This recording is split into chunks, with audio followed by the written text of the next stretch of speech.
دعينا المؤتمر بيضم أكبر وأرقى الأدباء والشعراء والمثقفين في مصر عامة. والمؤتمر بيتكلم عن الحراك الثقافي في ظل ثورة 25 يناير. بنحاول نلم التغيرات اللي حصلت من بعد الثورة في جمهورية مصر العربية، وبندعي ربنا ان المؤتمر ده يقرب وجهات النظر ما بين المحافظات وما بين الانتماءات السياسية.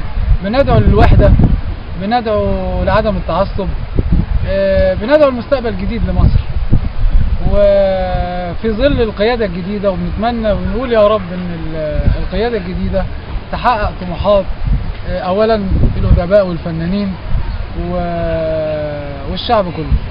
وبتمنى ان المؤتمر يؤدي غايته ويؤدي اهدافه ويمنع الخلافات ويمنع التعصبات وكده يعني، وربنا يوفق ان شاء الله وننال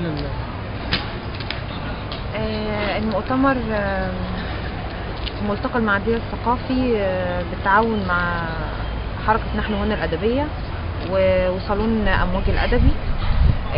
الحقيقة احنا كان نفسنا يكون في ألفة بين الشعراء على مستوى الجمهورية، عشان كده دعينا من الجنوب ومن الأقصر واسكندرية واسماعيلية ومن حوالي من 19 محافظات، على اننا يعني نحس بتوحيد الكلمة.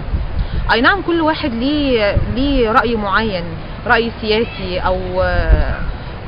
او ثقافة معينة، بس في الاخر احنا عايزين نكون كلنا حاجة واحدة، قلب واحد، خايفين على بعض.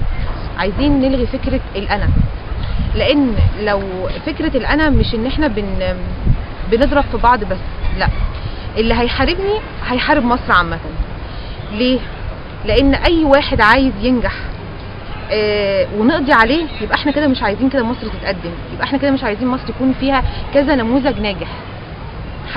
حابين فكرة الأنا، حابين فكرة ان احنا نكون متفرقين عن بعض كذا بكذا لغة بكذا.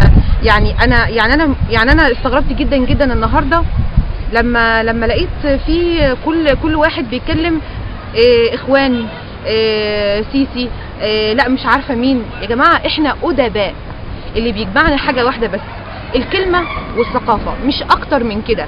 حتى لو انا جايبة واحد غير ديانتي، ايه المشكلة؟